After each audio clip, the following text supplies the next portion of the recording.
All right, hello everyone and welcome to today's webinar on cyber lessons for small and medium businesses. I hope everyone enjoys this webinar. My name is Michael Fromowitz, Executive Director of Strategic Solutions for Mitchell Martin. For those not familiar with Mitchell Martin, we're a national staffing firm and solution-based firm located in and headquartered in New York City. In addition to traditional staffing, Mitchell Martin also offers specialized niche practices in technologies such as cyber, risk and compliance, Agile, RPA, and Salesforce. Couple quick announcements before we get started. If you have any questions, please type them in the chat window and we'll answer as we can during the presentation. And also this is being recorded so you can share it with some of your associates. I'll go ahead and introduce the four panelists. We have Jim Ambrosini, Senior Cybersecurity Consultant with over 25 years experience spanning across middle market and some of the largest companies in the world. We have Sharon Kelly, Director of Information Security at the Hudson Group with 20+ years experience in specific network and security space.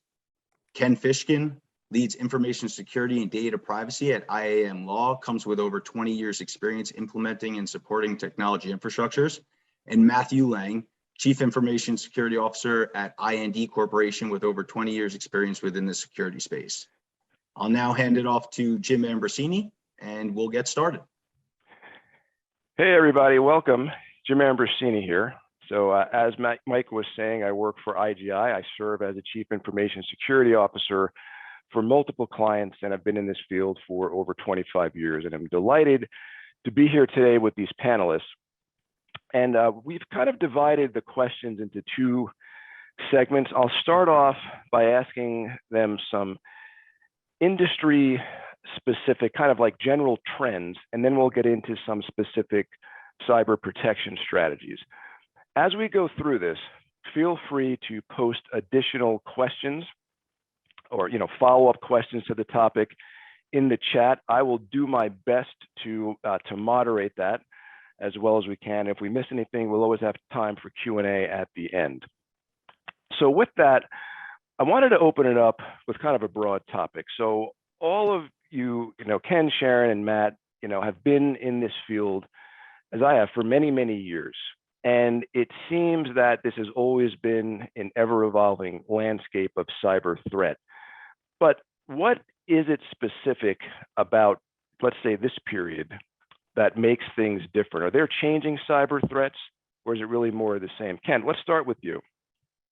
Well, thanks, Jim. I would say, obviously, what's going on with the Ukraine issues over there, that nation-state attacks are going to be on the rise. And they're not at the levels that we expected them to be right now, but I am sure they will start ramping up as this war progresses. One of the main factors is because they need more cash. Basically, the people that are living in these areas are desperate, and they're going to try more creative tactics to hack us. And as a result, we're going to start blacklisting Russia and other countries that we don't want to do business with, and we're balkanizing the internet as a result, which basically means that we're going to have separate internets, like China has having their own internet, and Russia's going to have their own internet. And this is kind of the opposite effect of what we wanted to do when we built the internet, but this is really what's happening right now, and that's one of the trends that I see, is that. That's where things are going. Interesting. Sharon, Matt, anything to add? Like, what are some changing threats that you're seeing? Go ahead, Sharon. Yeah, so, Ken is right. With the situation going on in Ukraine right now, the level of, a lot of small businesses are going to be like, well, Ukraine, Russia, what do they want with my business? And it's not about that, right? It is about the individuals on the ground and a fast way to make money, and potentially the only way to make money in a place where cities have been decimated is going to be online. So the quick, easy way is the same way it's always been done. So I think that we're just going to see a lot of the same vectors in, like email, and then they're just going to get a little more sophisticated with how they do it. It's not going to be like where they spray, a bunch of stuff against the wall. They're going to start targeting and seeing, okay, well, let's do a little bit of probing, see who's easy, and then let's go all in. So I think that's where it's heading. Yeah, I tend to see that things like I work in the small medium business space, and I've definitely seen things come down market, right? Like cybersecurity used to be something that larger companies had to adopt and live and breathe, but it's come down into the market. And I think it's because of shared resources. I think it's because we're all using shared third parties. I think there's that adaptation wasn't as, as security conscious as it needed to be. And it's led to a lot of email threats that kind of come through, right? And just mistakes of getting things done rather than getting things done securely. I think that started to come down into the small and medium business market because they figured out ways to make money in that area. It became easier target. So that's the biggest shift I've seen. Yeah, that's a great point. I would agree, because I've seen clients that are contemplating security services and upgrades that they would have never done even 2 years ago, but are now making it a major part of the budget as a result of everything going on. That's a great point. Sharon, I wanted to ask you, and probably all of us could probably have an entire segment on this next question, but what's the biggest myth that is perpetrated by companies about cybersecurity? The biggest myth? I think the biggest myth is that it's not going to be me. That's the biggest myth, is that it's not going to be them. I think that it's again, the small businesses or the individual people are like, why would they target me? I don't have anything, but you do. So I think that's one of the biggest myths, is that everyone's a target. Now, Matt, I wanted to follow up. The companies tell me all the time, we use a security operations center. We are secure. Fact or myth? I mean, I think the devil's in the details, but I think it would be a matter of what you're using that SOC, right, the security operations for, right? If you're not giving them the right information, it'd be useless. I mean, my answer to what the question you answered, Sharon, is security as a product, right? I think we try and productize it, but it is not at its core a product. It's a service. It's a maturation. It's something that we have to nurture and build, like culture inside of an organization. So I would say, if you have a SOC, great. Make sure you've got someone assigned to it, knowing what they're doing with it. That's where the problems usually begin. Yeah. And Ken, I wanted to actually follow up with a different question, but it kind of relates to this too, because someone posted, and I think this is a great point, is that this myth is that, the security team will handle it. And this brings me, so if you could think about that, and also in the context of who's responsible for cybersecurity in a small organization, and, should the security team handle it? Or should someone else be responsible for it? How should it be structured? So it can be structured in many different ways, and they all could work. So you could outsource your entire security function. You can have a virtual CISO, you can have a virtual SOC. And as long as somebody is managing those processes and knows what they're doing, there's no reason why that couldn't work. The problem that a lot of companies face is that they just sign checks and they assume everything is going to be okay. And, it's like anything else. If you're not paying attention to it, then it's not going to go well.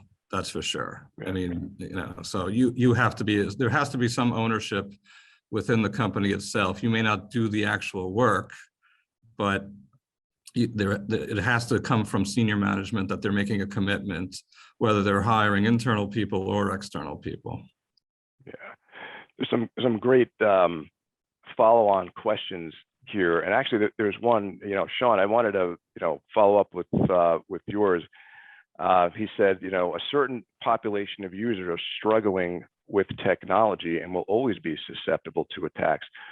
And that's something that I've seen at clients, because technology is really advancing at a rapid pace.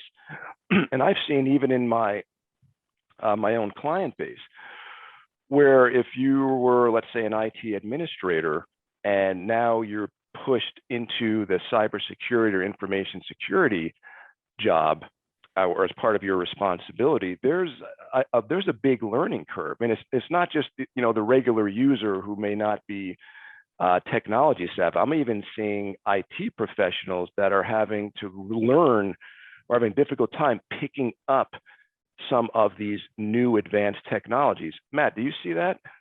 Oh, absolutely. I'd say, like, I came out of this discipline, right? I came from like the network system administrator area, trained into cybersecurity.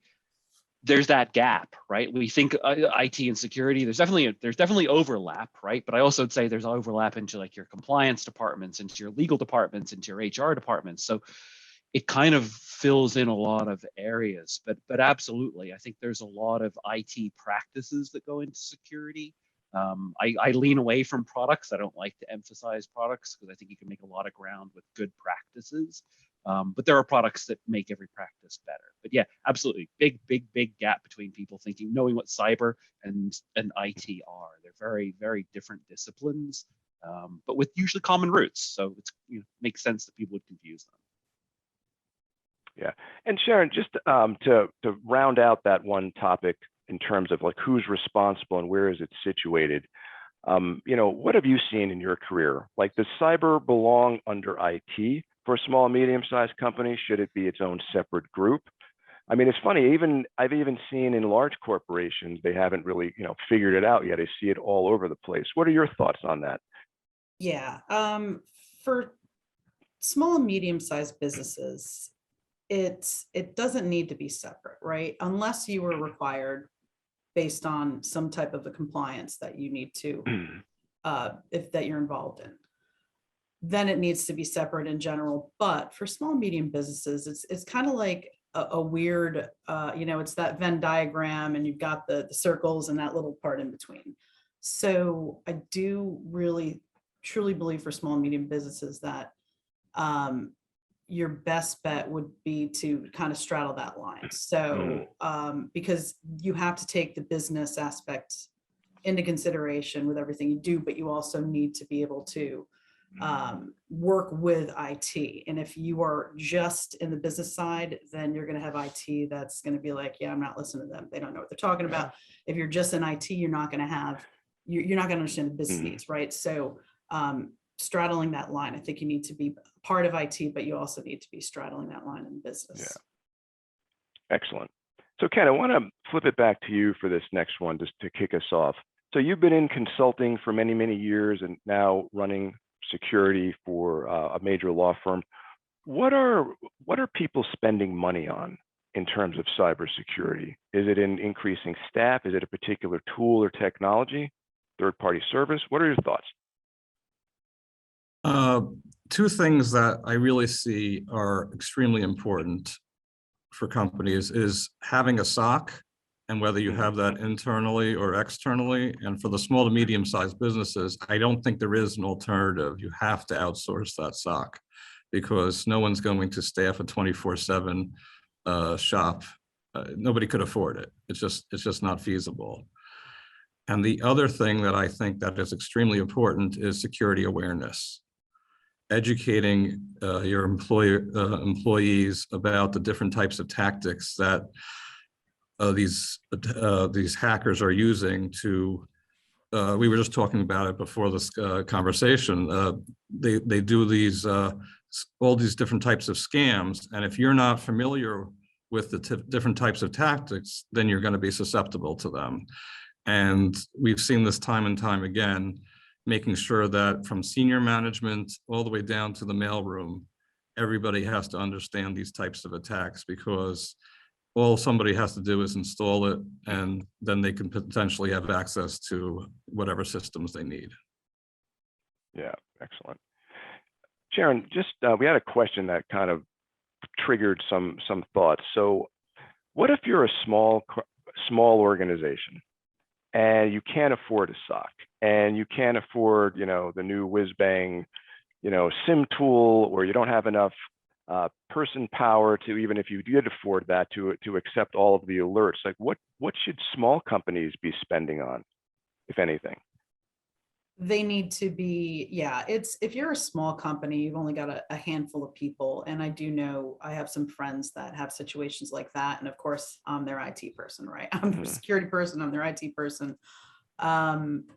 If you have somebody you know and trust, that's great. But otherwise, you're truly only options, unless you have a ton of money to invest in this, is consulting. You need to find a trusted consulting source, and you need to buy some hours with them. And Right. It doesn't have to be like, a ton of hours, but something regular, like just a regular health check every now and then. But and there are definitely, some companies out there that provide these services, and it doesn't have to break the bank. Absolutely. Matt, anything else to add? Well, yeah. So I'm, this is something obviously I'm intimately familiar. It's kind of what I do. So, Yeah. I think services we offer great services in this area, and really what they key on what Ken and Sharon have already said here, right? Get a SOC, get someone you know and trust, right? Just having someone who you know to go ask questions to, just having them on reserve, I think is a huge advantage. And it's kind of almost like a retainer kind of structure, I'd almost say. I think someone in here, Sean, mentioned around the MSP, and that's kind of that industry that I target in on.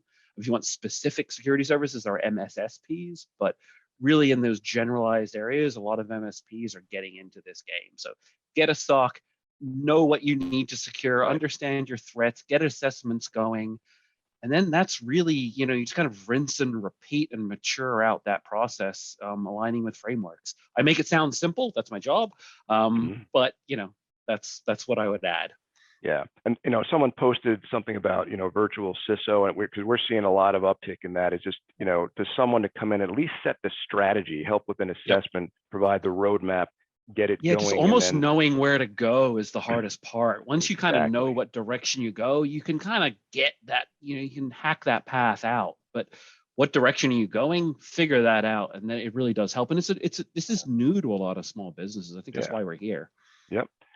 I want to talk a little bit about staffing. Now, I saw a statistic which made me jump for joy. It depends on what side you're on. And it was that cybersecurity is literally one of the only few professions in the United States that has a near 0% unemployment rate, which sounds wonderful, right? Except when you're on the other side of that, trying to find qualified staff. So what do we think? How is this impacting, the landscape of companies? Ken, why don't I start with you? Yeah, so it's kind of crazy because one of the things I'm doing, I'm the president of ISC Squared, which is a cybersecurity organization. So I'm seeing people jump ship left and right, but I'm also seeing trends where it's harder for people to get jobs to get into this profession. That's one of the challenges that I really see, and I also see people that are at a certain age. And there's ageism involved as well. So those are some of the challenges that are on one side. And for businesses, it's very challenging because now they're asking for rates that are astronomical. So the small to medium-sized businesses can't even think about, they're being priced out, basically. They can't hire internal people. Very few have, they're usually split. The IT person, like Sharon was saying before, the IT person is both the security person and doing infrastructure as well. It's very rare to have a dedicated cybersecurity staff as a result.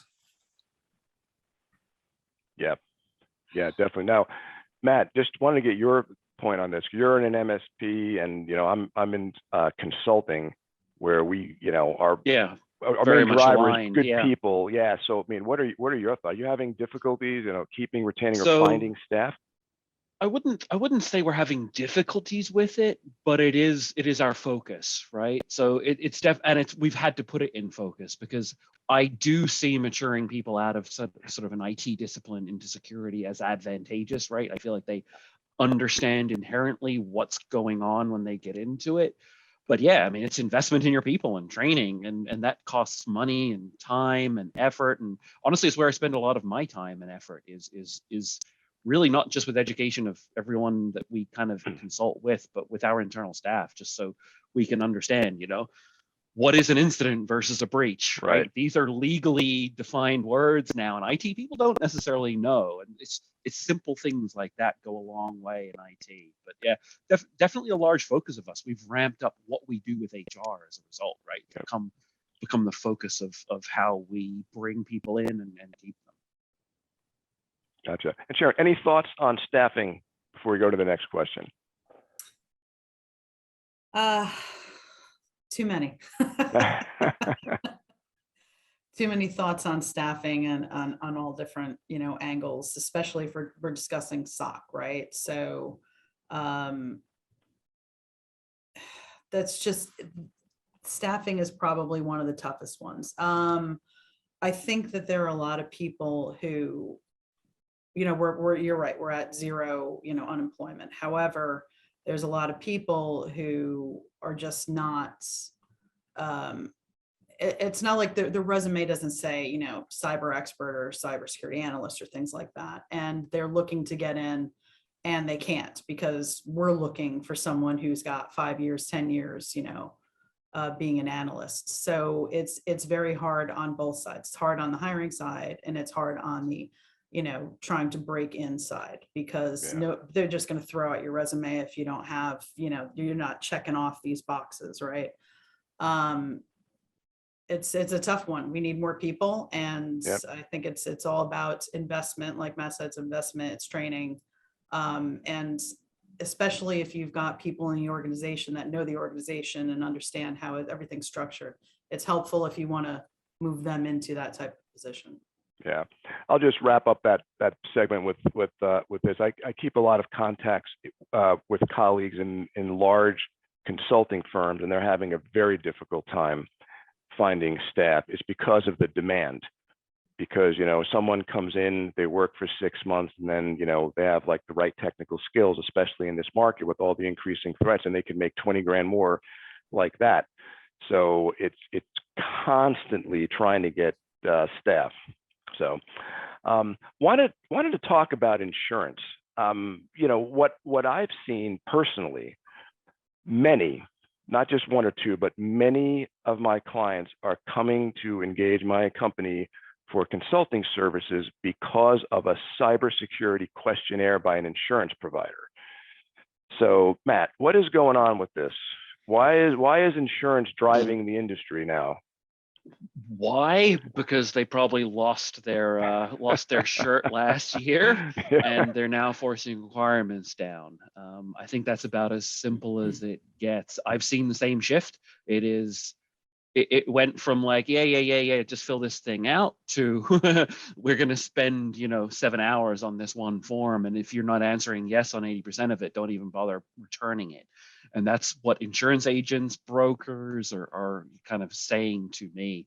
So yeah, it's completely shifted, and the risks have just become realized. I think I've experienced them. I think us here on this panel have probably seen these for 5 or 6 years. It's just come to the forefront, and the cost last year and the year before were just astronomical. So it has. Ken, anything to add on that? I know you've been dealing with this as well.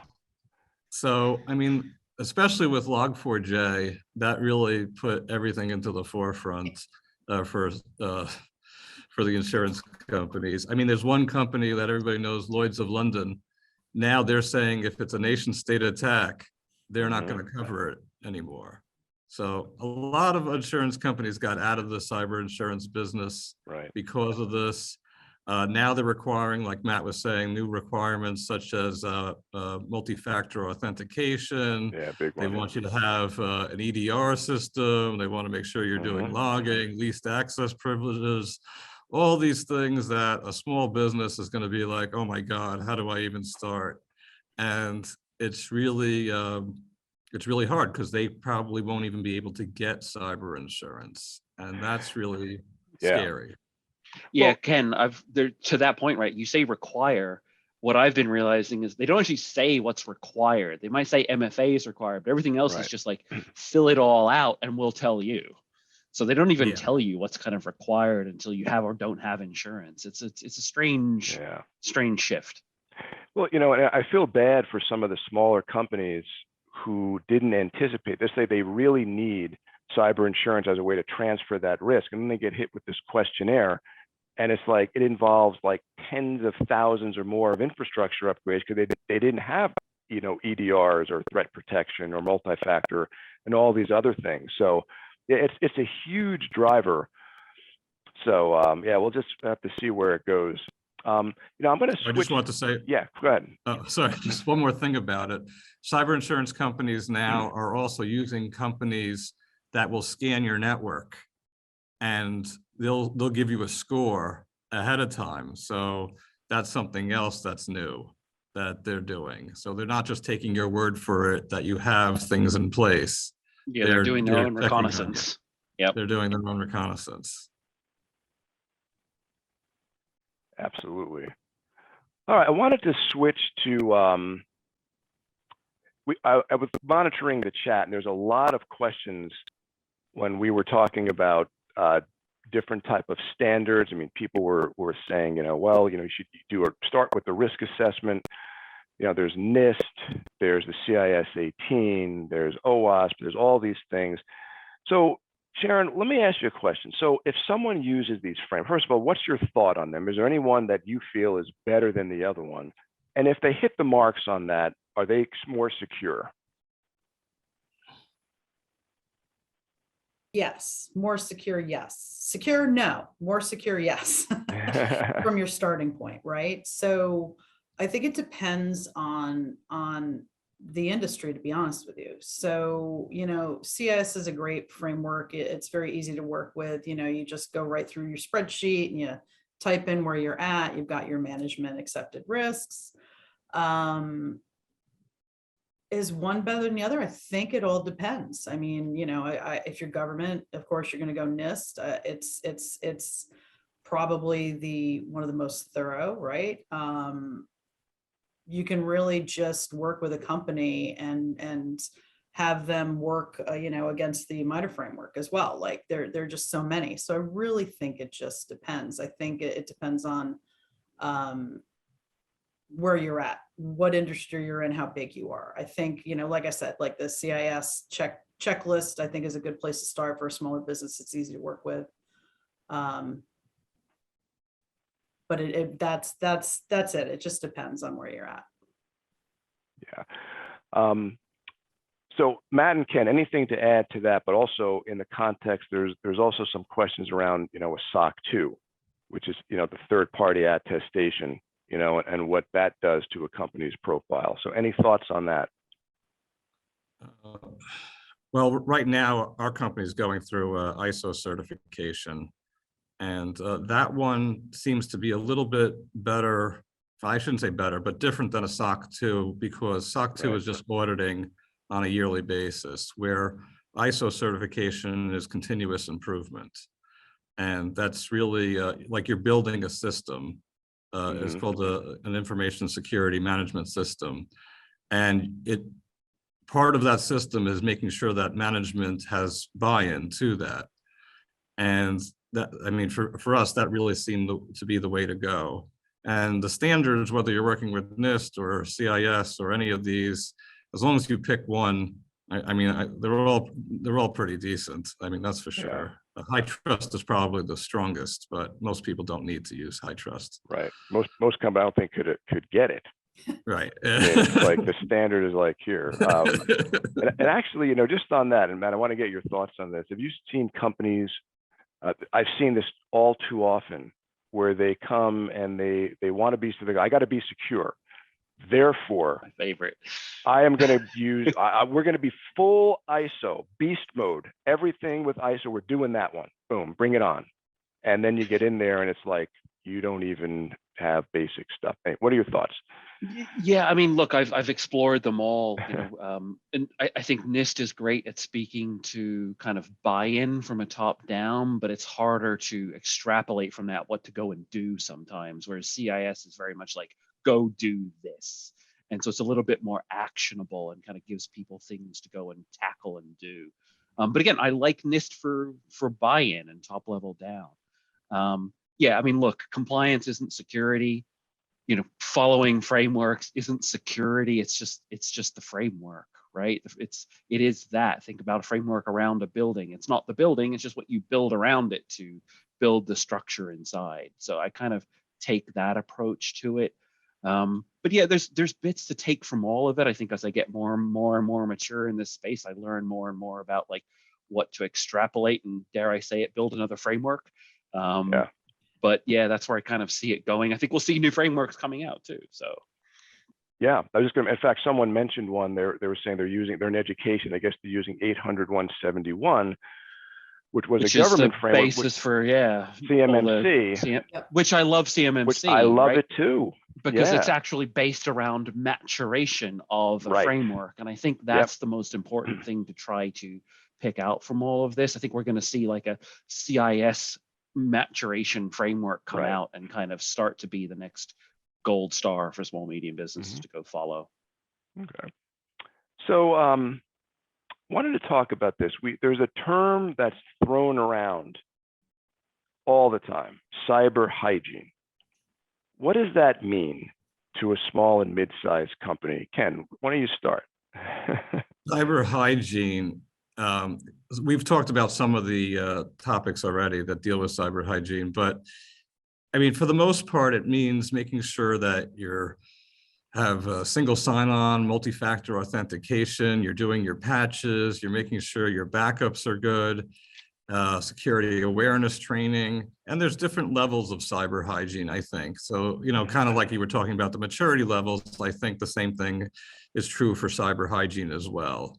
Like just making sure your patches are working and you have backups and antivirus could be like the level 1 of cyber hygiene. And then as you get more sophisticated, you start looking at least privilege, making sure you have multi-factor authentication, and you go from there. And depending on where your risks are, but that's really the key thing is, what data are you holding? Are you holding sensitive client information? Are you holding intellectual property? Where is that being stored? Is it being local or in the cloud? Those are all the things that you need to address, because there's different cyber hygiene if you're more cloud-based than if you have your data stored locally. And those are the things that you have to think about, when everybody was working from home as well. So what's the cyber hygiene for somebody who's working from home? Those are different risks as well. Yeah. So Sharon and Matt, just on that line, I want to talk about there's an aspect of cyber hygiene that actually I'm hearing more and more: zero trust. Like what does this mean? Is this a mythical unicorn? Is this even achievable if you're not working in like DEFCON 5? Sharon, what are your thoughts? It's funny because it's like, that's the buzzword, right? That's where everybody wants to get now. And it's surprising to me because when I first started back years ago, decades ago, we in higher ed, we were doing that.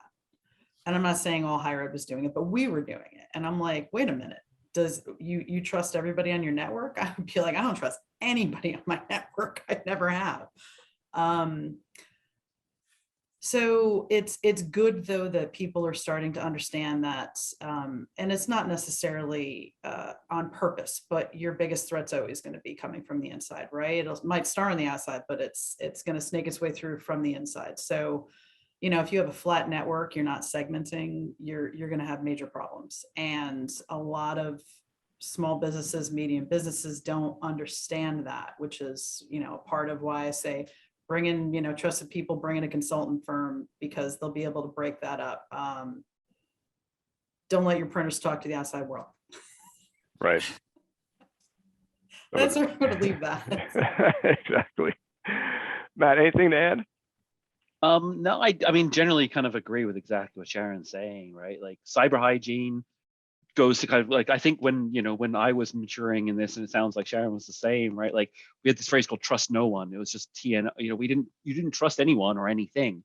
Yeah. That is zero trust, right? It's been flipped and now it's a buzzword. you know what it reminds me of? It reminds me of like when people say, oh, multi-factor stuff. I'm like, cool, multi-factor Right. what? What? Right? So trust, no, zero trust, cool. Zero trust where, right? What are we zero trusting? Because you got to know what you're attacking before you go, and you can't just kind of go do zero trust everywhere. It's going to be part of a kind of what we were talking about, a maturation process that you get into with a goal of zero trust. I think that doesn't mean you don't go and denote something, say like, look, let's get zero trust done at the physical layer, at the application layer. You can do it in and around that. It's another framework almost, right? And I think we've got enough of those to go and chase. But yeah, I like where it's going. I like that people are aware of it, but let's put it into practice. Yeah. Let's talk a little bit about incident response in terms of maybe some lessons learned or frankly, some mistakes. Ken, I know you've been doing this for a while too. What are your thoughts? So incident response is something that we've spent a lot of time on recently here at the firm. And the best thing that has been really effective is performing something that's called tabletop exercises. And that's basically a fire drill where you line up, and you really should have two different types, one being for management and one technical. And you get everybody to understand what their roles and responsibilities are. And then you do a walkthrough, a case study kind of, where you make up like a ransomware attack and you go through the stages of a ransomware attack, and everybody understands what their position is going to be as far as PR, communications to the internal staff, what you need to do as far as contacting external counsel, talking to cyber insurance, talking to the FBI regulators. So you have all these different external, you might even talk to hackers also, because you might want to decide to pay the ransom depending on the situation. And if you don't do a dry run of these kind of situations, then you're just scrambling and you're going to make wrong decisions. So that's really what I'm a big proponent of. I did like 3 this week. Well, actually 2 this week and 1 last week. So yeah, big. They're extremely important. And the funny thing is, I mean, you always find something that comes out. It's like, wow, we didn't think of that, or this is an undue risk. Sharon, Matt, any thoughts on incident response, good practices, bad practices?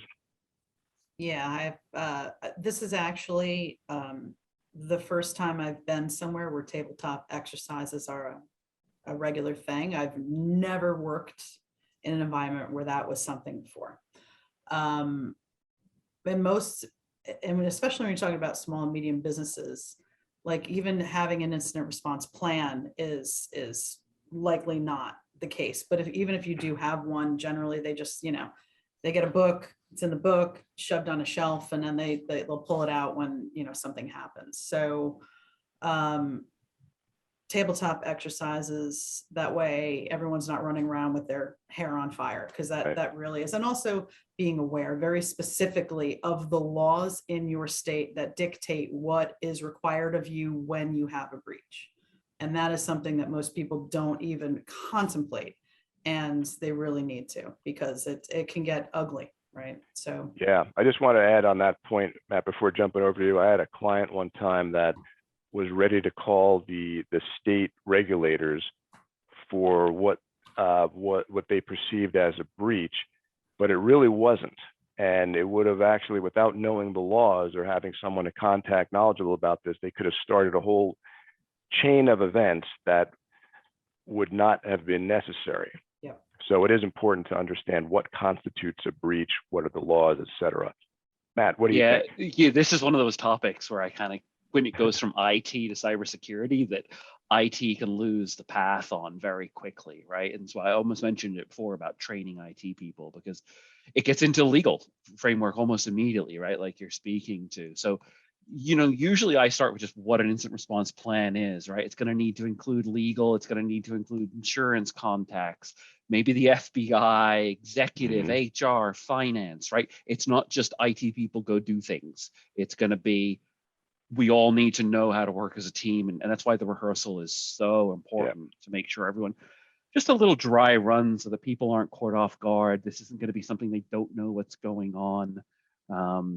Prepare for prepare for the worst and hope for the best, you know, is really the mantra when you live and breathe in there. It can, in a small business, it feels like a waste of time, I think, is the biggest challenge. You know, I think our federal government's coming out saying, like, do these things, do these things, do these things. It helps a little bit. But again, I think education, just like we're doing here around how important these things are, they don't have to be mind blowing, but just get something done so that you're prepared. And that's really where I live with it. Yeah, absolutely. I'll just throw a closing thought on that topic. From what I've seen, the biggest challenge I've seen with incident response for my clients is knowing who and when to call. When do you need to contact your customers or the executives or the police or the FBI? And just having those things memorialized and planned based on the scenario will save a lot of confusion. We were getting a lot of questions and thoughts around vendor risk. And Sharon, wanted to get your thoughts on that and how big that is in terms of risk and what can you even do about it? And third-party risk is a big one these days, right? Especially after the SolarWinds hack. That was the first big one, I'm going to say. Probably not the first one, obviously, but definitely the one that hit the most people and the federal government. Which was that was interesting. Vendor risk. I don't think there's ever going to be a way to get around that. But what you can do is just ensure that your MSAs or your MOUs, so your master service agreements, when you're signing these legal documents, again, an IT person that you trust along with, you know, legal has to look at these, and you need to ensure that they're, you know, the vendor that you're working with is up to snuff with their, you know, what they're agreeing to. And then of course, indemnification when it comes time, if something happens, you want to make sure that if you have a third party vendor and they're the cause of the problem, that you have some coverage. And a lot of companies, you know, don't want to do that, but if they want to do business, they're going to sign off on a well-formed master service agreement or you know, memorandum of understanding. I think that's the biggest thing, is making sure legally you have, you know, you're covered. Matt, anything to add on that one? I mean, yeah, it's definitely coming into our industry heavily. I think, you know, this is a difficult thing to do, again, inside of small, medium business. It's just not something that they're accustomed to having to understand. It's usually, does the product fit and work, not what are my risks in and around it. And it kind of comes as a bit of an afterthought, but I think it's, you know, I'm starting to see, or I'm pushing it up to the front of that queue so that it kind of gets done as early as possible. You know, something is better than nothing in understanding the risk. It can be very difficult to feel like it's comprehensive. And to some extent, you know, as security professionals, we don't want to hold up the business in areas where, you know, we kind of need to understand the risk, not stop things happening. I mean, I don't think any of us would have risk assessed Okta and said, like, hey, no go on that. But then there's a version of this where we have to understand that whatever we choose, there's going to be things that happen. That might be news to a lot of people too, right? So yeah. And one thing I just wanted to add, I mean, one of the things we recommend, and there's a bunch of tactics, you know, we can talk about, but at a minimum, you want to make sure in the vendor contract that there are clauses around information protection and security and breach notification that align to what you would expect, because sometimes that may be the only recourse if they don't have a SOC 2 or they won't fill out a questionnaire, et cetera. Let's see how we're doing on time. We have about 10 minutes left, and I do want to open it up for questions. So let's do round robin with this question. What do you think is the greatest challenge or risk in a company's cyber defense, and what should be done to fix it? Ken, we'll start with you. Greatest, say it one more time, the question, sorry. So what's the greatest challenge or risk that small, medium-sized businesses are facing today, and what should they do about it? Prioritizing what needs to be done. I think that is the hardest thing to do, because you just drop all these different things that we've talked about on someone's plate, and they get overwhelmed. And there is a place to start, but if you don't have a pilot, like we were talking about before, well, some central authority, experienced person to do this, like a virtual CISO or a CISO, whatever it is, to guide you through that process, then you're really just spinning your wheels and you're really not accomplishing anything. If you're doing patching, then you're not putting your effort somewhere else where you should be. And it's a real rabbit hole for a lot of companies. And I think that's really where the risk is, not understanding where your data is and where to begin. Definitely. Sharon, your thoughts? Yeah, I agree. It's knowing what you need to protect, right? So I think it's assumptions is the biggest problem. You're assuming one thing when really it's something else. So assumptions about what you think is a problem. So for small and medium businesses, you don't know what you don't know, and unless you do take the steps to understand what you need to protect, like Ken said, you're spinning your wheels. Exactly. Matt, final thoughts? The only thing I'd say to kind of add on to both what they're saying is just a summary of it, which is just analysis paralysis. I think is the best thing I see. It's just we've just talked about 10 things I think we've spent a long time in our careers trying to understand, and now you ask all these businesses to digest and execute. I often, when I engage, it's kind of like doing something is just do something. You've got to start on the journey. It is a journey, not a destination.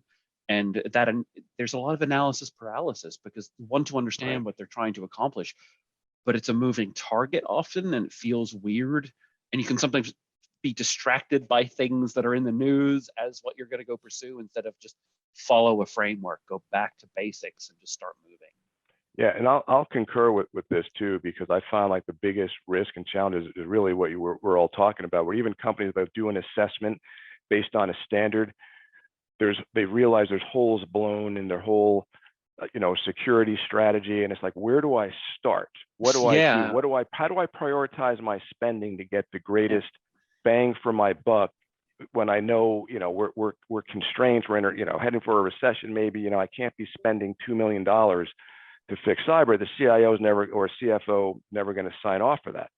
Where do I start prioritization? Yeah, I see the opposite thing, Jim. I see companies wanting to do a pen test, and they're not even like just making sure their patching is good. To Ken's point. That's it's another like, good point. Yep, for sure. That's just checking the box. Yep. Yep.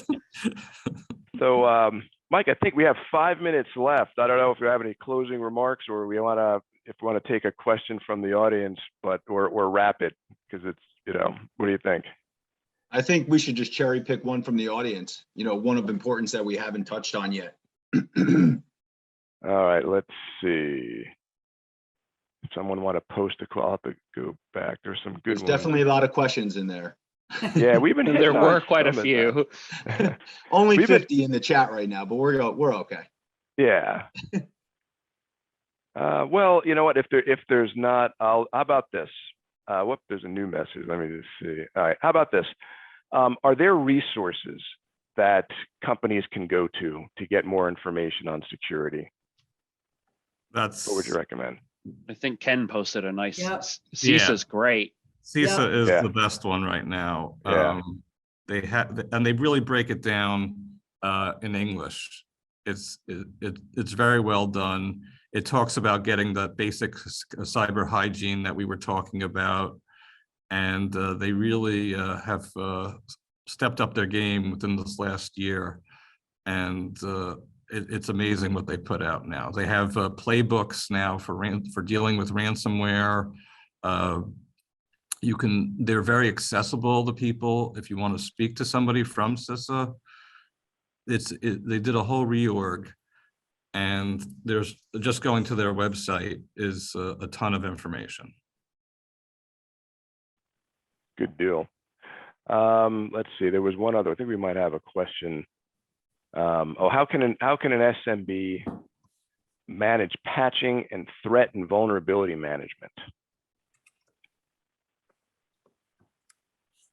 Good. Matt, what do you back to- think? How? Or Sharon? I'm Yeah. gonna go back to what I keep saying is if you find somebody you trust, and if you can't get them, pay them to do this, then have them help you find a consultant to do this with. Yeah, I mean, hopefully patching and vulnerability. I mean, patching I think has been around a little bit longer, at least than than vulnerability management. Yeah. But hopefully patching is well defined in your policy, your practice.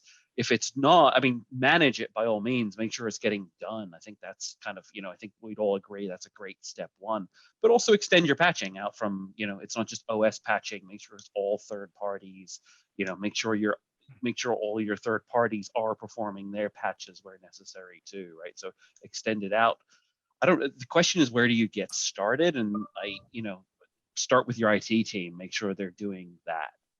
Yeah, I would just add, because we've been helping some with that same question, as versus getting a vulnerability management solution in place, actually doing the scans, knowing what your threats are, categorizing them, prioritizing them, and then taking care of those critical ones as soon as you can, and rotating that into at least a monthly strategy or service level agreement to fix at a minimum. Yeah, a lot of those things don't come through as critical. They come through as medium, but then in 6 months they become They're critical. Yeah. And that reassignment, you've got to make sure you don't ignore things that are medium or low risk either. That's one thing that I see a lot. Don't just knock off the critical, or do, but then go and make sure those other things get on a list. Good. All right. So with that, thank you, panelists, for a great conversation. Thank you for attending. We had some fantastic commentary in the chat. Thank you again, all. Thank you. Have a good Thanks, day. everyone. Have a great day. Bye-bye. Take care. Bye, everyone. Bye-bye.